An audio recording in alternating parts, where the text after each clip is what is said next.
Так, менде суроо 47 миллион 400 миллион 47 миллион 400 миң евро болуп атат экен.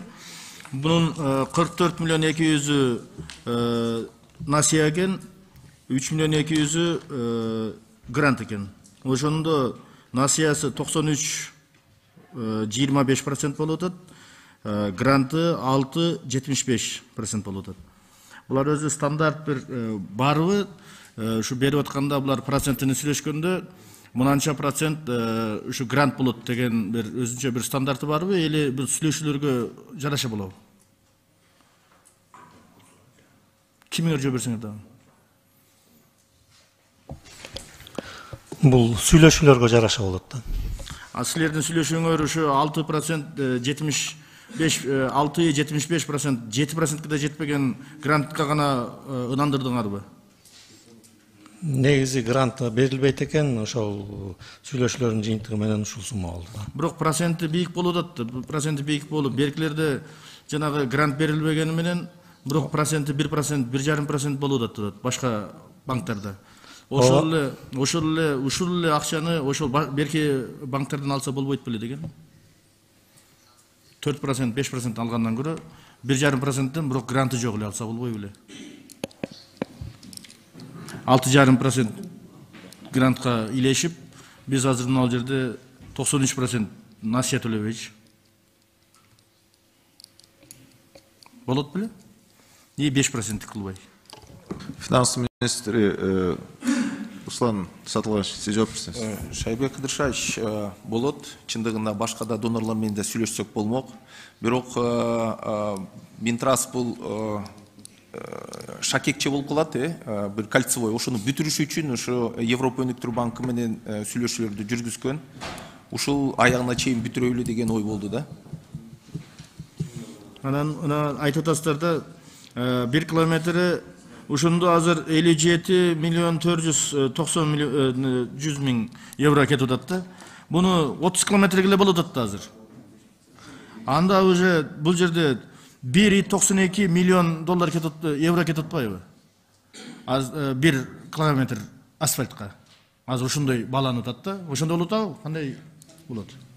Улсатпы, мен Улсатпен жооп берип коеюн. Жана эки суроо боюнча, биринчиси бюджет боюнча. Жанакы жолдун курулуш иштерине, жанакы ушул бүт жалпы кредит гранттарын баарын кошкондо именно только курулуш иштерине 46,98 миллион евро кетип атат. Бул жөн эле бюджет. Азыр биз долбоорлоп бюджетин эле тактап атабыз да. Ал эми жанакы курулуш иштеринин баасы бул тендердин жыйынтыгы менен билинет.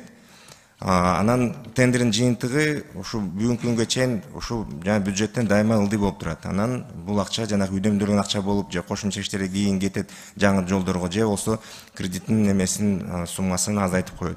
Ошондуктан азыркы мында бөлүп санаган туура эмес да, баягы тендердин жыйынтыгы менен 1 километр асфальттын суммасы чыгат.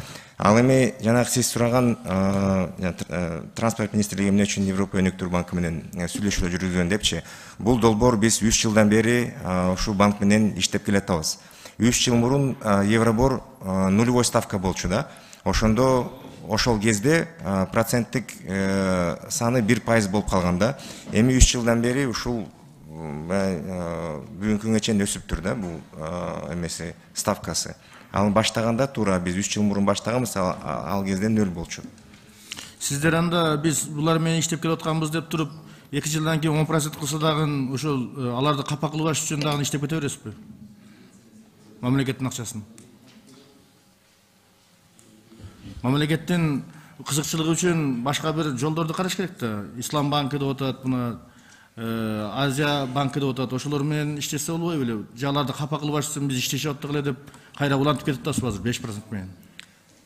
Башка донорлор менен да иштешип атабыз. Азия өнүктүрүү банкы менен мына буюрса жана айтып кеткенде Барскон Каракол чоң долбоорунун 1% менен иштеп атабыз. Арал суу самыр жолу менен Евразия өнүктүрүү банкы менен ал жөнүндө суроо берген жокмун. Мына 30 километр боюнча суроо берип атам. Ушуну деле ошол жактан алсаңар болбойт беле деп атам. Сиз бир кыска токотер жерин сүйлөсөңүз, айландырбай.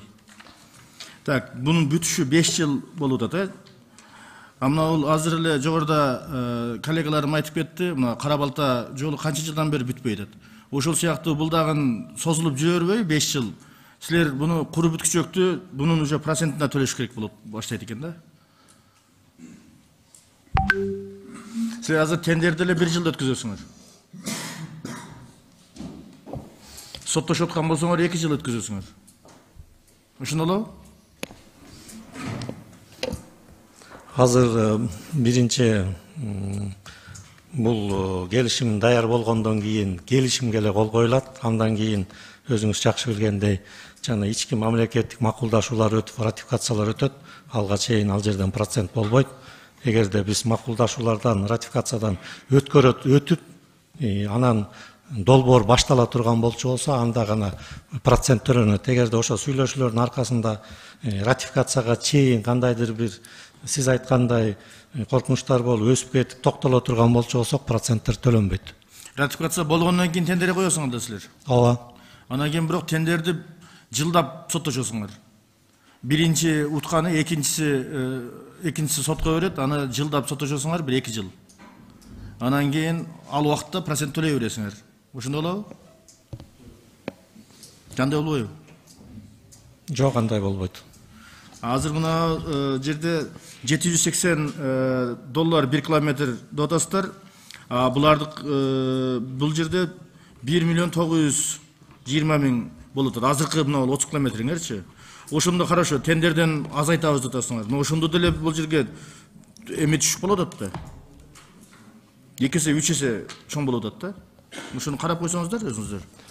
Анан кийин эме боло берет экен деп туруп эле жанагыдай жол куруш керек экен, эптеп кутулайлычы деп эле карыз ала бериштин кереги жок. Мына корунду жолу жеңүүчүсү ким болуп аныкталган? China Road компаниясы. China Road канча сумма эле?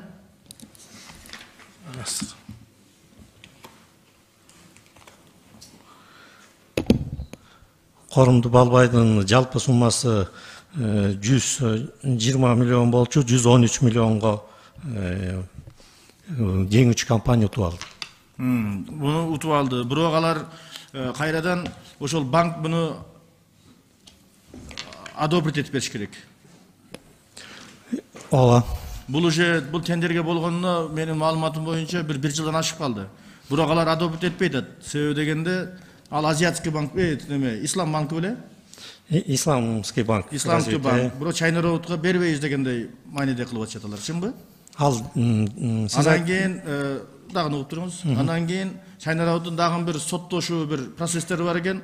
Ошонун дагы негизинде бербейбиз деп атат. Мурда дагы бир жолду бүтүрбөй койгон депчи. Анан кийин бир ушинтип отура берсеңиздер силер, процентти төлөй берсеңиздер. Анан кийин бул жакта силер соттошуп, ушинтип China Road'ду эле түртө берсеңер, бир башка бир добросовестныйраак бир неме жокпу бизде? Жол куруучулар.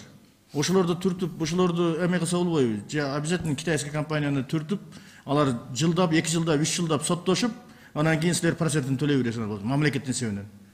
Силерге баары бир да, ал жана кагазга жазып кое бересиңер, мамлекеттин бюджетинен кетип атпайбы ал акчалар. Мына ал тендер коюлган күндөн канча жыл болду уже? Bir жылдан ашып калдыбы, 1,5 жыл болуп калдыбы? Азыр бул качан дагы одобрить этип берет дагы. Дагы 1,5 жыл жүргөн болсо, 3 жылдын ичинде жол башталабы ошондо? Ал боюнча силер China Road'ду өткөзүш үчүңөр. China Road'ду өткөзүш үчүңөр эле 3 жыл өткөзүп койтосуңар силерчи.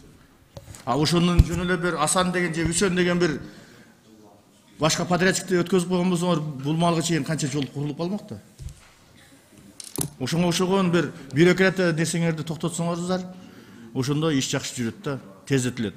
Анан мамлекеттин эсебинен ушундай карыз алып атасыздар, бирок ошону тездетип ишти кылыш керек да. Анан кийин мамлекеттин эсебинен алып туруп эле кагазды кылып коюп, анан кийин өзүңүздөрдүн жанагы карооңуздар турган компанияларды эле уш тендерден утуш керек деп, жылдап соттоштуруп жүрө бербегиле. Анын эсебинен мамлекет дагы процент төлөй бербесин. Ошону эске алып коюңуздар. Рахмат.